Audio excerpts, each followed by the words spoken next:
Sometimes I feel like being Muslim and trying to find a community in Europe or North America is like trying to grow on arid land where nothing grows and struggle to see any fertile soil.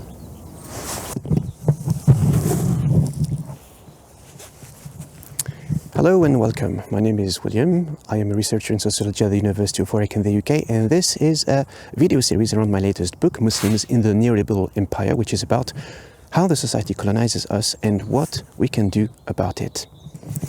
You probably have experienced how in every masjid, in every Muslim organization, in every charity, in every ISOC or MSA, there is this discourse that the Ummah is one body. If one finger hurts, the whole body hurts. That we Muslims are brothers and sisters. That wherever you go in the world, if you find some other Muslims, it's going to be, I have your back and you have mine.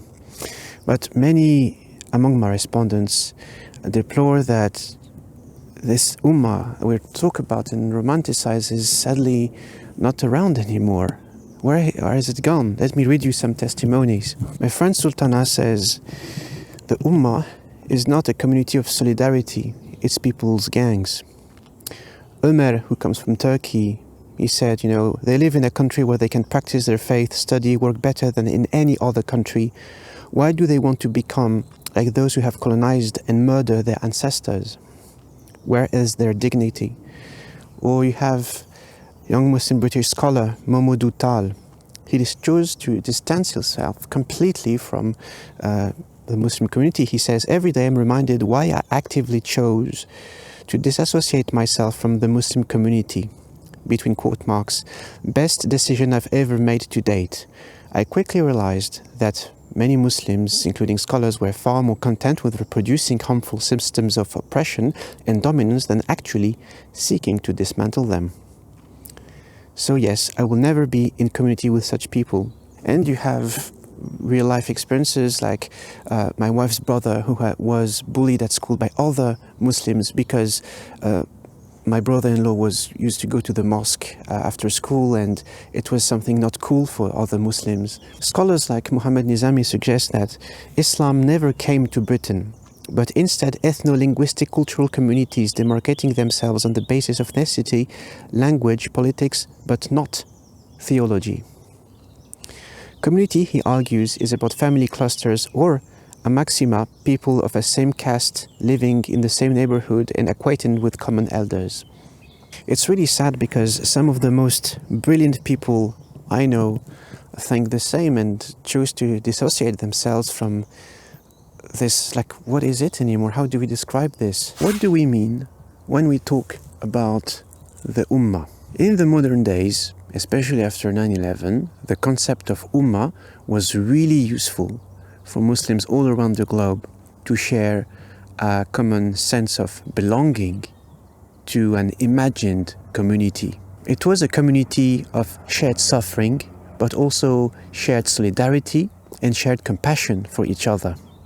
I have your back and you have mine. Being part of the Ummah meant being part of a almost 2 billion people strong family, saying we are in this together. The experience of Ummah still appears here and there on social media or during protests, especially when it comes to protests for Palestine, where we exist, we resist. It is the Muslim we. When Muslims say we Muslims, it is a generalizing and homogenizing rhetorical device. It doesn't reflect the reality, but it helps people. It helps people to invoke, summon this sense of solidarity and togetherness. When, for example, people post on social media about Andalusia, we were there, we were kings, we were once powerful. It is very useful to uplift the feeling of self-esteem that has been crushed from centuries of colonization, racism, slavery, and so on. It is an essentializing device, very similar as to when people say Islamic countries or Muslim countries. Well, these countries are not really respecting Islam, It adds to this feeling of togetherness. For one second, we forget that we're completely divided and that we all belong to this wonderful unified family. Just as a reminder, some researchers argue that the expression Muslim world is actually a colonial concept which was invented in the 19th century and in the context of talking about Muslims as inferior people. At the time they were talking about the decline of the Muslim world. And now, ironically, the expression the Muslim world is used by both pan-Islamists who want to recreate the big global Muslim family and Islamophobes. We can agree that at the time of the prophetic Quranic revelation, there was an Ummah. We'll come back to that in a minute. Have there been in the UK, in Europe or North America, an Ummah at some point? So my friend Sultana, who grew up in a Bengali neighborhood in East London, recalls her childhood. She says, I quote, "People would live with the families in the same flat. The men would work in the same factory and the women would stay home. The whole building would cook for someone's wedding. People would march together in the streets against racism. People would send together money back home. They would create these spaces of resistance where people existed being themselves. There was the system of committee, which still exists, and this is how people bypassed the banking system. They bought houses, cars, they financed people's studies, funded businesses, everything." My wife recalls how in her family they had an open house policy that anyone in the neighborhood would be welcomed. They're Punjabi Muslims, but they would even invite Sikhs to their house and they would have meals together and stuff. And that's because this has more to do with culture and roots, people coming from the same area in India, Jalandhar, pre-partition, speaking the same language. And conversely, they would look down on other Muslims and, for example, Bangladeshis, or even Pakistanis, Punjabis, but if they were of a lower caste. Or the mochis, they are rude, they have bad manners, and so on and so on. And what I find kind of shocking is that even for people of my generation and younger, these are narratives that still persist. And as a result, this is what many Muslims coming from outside of the UK, and I'm talking about Europe or America, coming into the UK, experience when they go to the mosque or they try to make friends or they try to find a spouse. It is very, very, very, very difficult for an outsider to come to Britain and befriend other Muslims, or let's say be around families, be included in the mosque. Of course, there is always exceptions, and there are people and organizations that care for especially new Muslims, but it has become such an impenetrable block. So many of my friends, because they don't tick the right boxes, they found it so hard to find jobs in the Muslim charity sector, to get married. And as a result, if we want to take Muslims as a whole in the UK, they have, as a trend, become the antithesis of what the Ummah is supposed to be. People who discriminate because of social status, ethnic or cultural identity. And to paraphrase Simon and Garfunkel, it's become people who prostrate without praying. Why is it that despite sharing the same faith, going to the same mosque, people stay in their own corners? This is what I want to understand. My friend Imad, who is also Bengali, says that the Bengalis in Tower Hamlets identified as Muslims, yes, but as Bengalis. They did not see themselves the same as Arabs or, say, Pakistanis, with whom they were at war with in 1971. I think that talking of a Muslim community is helpful, as there are shared interests and alignments. For example, Eid dates. I mean, he's running New Crescent Society, so of course that's important. But there is no real sense of UK Muslim community generally that I am aware of. Just lots of subgroups and grand claims. Of course, if we look from a purely sociological point of view, sticking with your own group has certain advantages. And I think these dynamics were very useful at the very beginning, where people who would be new to the country would stick to people who would speak the same language, come from the same area, and know the same elders. And while lots of people who criticize mosques, for example, having khutbahs only in Urdu, and Bengali or Somali, we need to remember that these were initially refuges.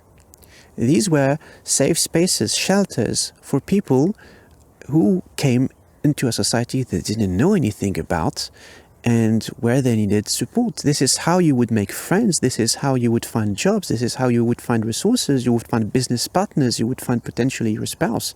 Because if you want to learn how to navigate the society, it's better to find someone who speaks your own language, right? But the problem, I think, is that this mode of functioning has come overdrive. People haven't been able to escape this kind of survival mentality and say that, okay, now we need to unite, we need to do things together. But then my friend Sultana adds one more layer. So since austerity or borrow is going down the pan, homelessness, drugs, prostitution, you name it. It wasn't like this even 10 years back, but cuts are now visible. The Muslims, albeit practicing, are absolutely disengaged. And this is why the whole aspiration to make it, between quote marks, and follow some capitalist Islamesque model, I believe has bore the fruits of depoliticizing our communities to the point of dangerous. The Ummah has become a whitewashed term, which means people's gangs. In testimonies like this reinforce my theory that all the counter-terrorism policies, this theology of liberation fed by neoliberalism, that we need to be rich, famous and powerful, has completely divided people. People are struggling, and they are fed this narrative that we need to be in competition with each other. And this adding to some nationalistic concerns from the elder generation. But then, it has consequences on the kids. People want to survive, people want to make it, people are attracted to crime, and people divide each other. But that would mean that it's just in the span of what, 10, 20, 30 years maybe, that we have witnessed a complete atomization of communities. I'm sure there was underlying issues way before that, but that's really impressive. That's a very quick time, that's one generation. There are actually studies that underpin this narrative, and I refer to the works of Mohammed Qasim once again, which says how the criminalization and the lack of support of the society, the criminalization of Muslims, has led young people to be completely left on their own. There is no support, whether it is in the society, in the mainstream, at school, at uni, and there is no support within communities. There is no strong mentorship, for example, sponsorship. People who get rich, they don't think about sponsoring investing in Muslim businesses. It's everyone for their own. But Theresa May was talking about creating a hostile environment for Muslims. But hey, it doesn't explain why in France, at least when I left, where the levels of Islamophobia are way higher than in the UK, Muslims are super, they have a huge sense of solidarity across ethnicities, across school of thoughts, Sunni, Shia, everyone, North African, Turkish, South Asian, West African. There is solidarity. If you go to any small charity, it's, and I'm talking about the mosques run by the elders, but any small charities run by people of my generation, you'll find a huge mix of people from different social backgrounds, everything. Okay, Muslims in France have had the same dynamics. So it's very common. You can find an Algerian mosque, you can have a Moroccan mosque, a Senegalese mosque. But if you look at people from my generation, so born in the 80s and 90s and onwards, it's not a problem at all to marry outside of your culture. It's not a problem to do business with people who are outside of your culture. If you embrace Islam in France, in any mosque you can think about, you'll be welcomed. It's very easy to make friends. People, they stay in the chat and they will chat to you. But my theory is that in France, it is easier to move between different social economic classes. It's easier to get education. You don't get in debt for going to university. It's something like maybe 300 euros per year. In France, socializing is super, super important, even in the mainstream. And I remember back then, even if people were working, busy with the kids, or they were ill, people would make time for each other. We would travel from one end of Paris to another. It's smaller than London, though, so it's easier. And people would do halakas, they would do film nights, they would just, we would see each other. But it's actually much harder to do it in the UK, especially in a really big metropolis like London. And while in the UK, if you're working class, it's very, very hard to escape your condition. And because there is no social and economic mobility, it is harder for ideas to travel across boundaries of class and culture, ethnicity. But that's just a theory. I don't know if that explains actually everything. Maybe it can be just a factor among many others. But when, for example, when you say salam alaikum to a Muslim in the streets in the UK, they look at you as if you have committed a crime. That's not normal. While in France, when you see someone who wears the hijab or has the prayer mark and who is behind the counter and you say salam alaikum, they're gonna nod. You're just like in Fight Club. People will love you for that and likely start a conversation. So why are these differences between France and the UK? It's like in the UK, it's easier to be Muslim. There is a lot of access to mosque, halal food. There is not such a strong Islamophobia as in France, but people are ashamed to be Muslim. While in France, it's super difficult to be Muslim, but people are kind of proud of being Muslim. And I find it ironic that a lot of Muslims want to make Hijra.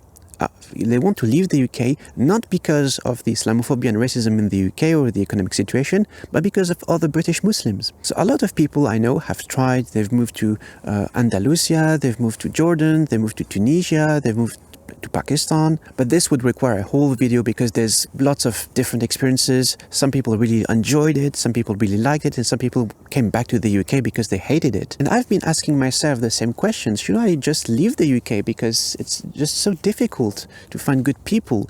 But Asem Qureshi has a view on that point, and he says, I am someone who has been given specific privileges by Allah, and I owe it to the privileges I have been given to use them to the maximum effect. Because we have been given knowledge, because we have been given the tools to navigate the society, we know the culture, we know how people think, it is our duty to stay and help others who are struggling so they don't struggle as much as we did. And Ali Harfouch says the same thing. Look, we were thrown unwillingly and unknowingly into an insidious battlefield where we are on the front line without knowing the codes, strategies and tactics of the enemy and taking blow after blow until we surrender or retreat without being able to shift the line or burn out.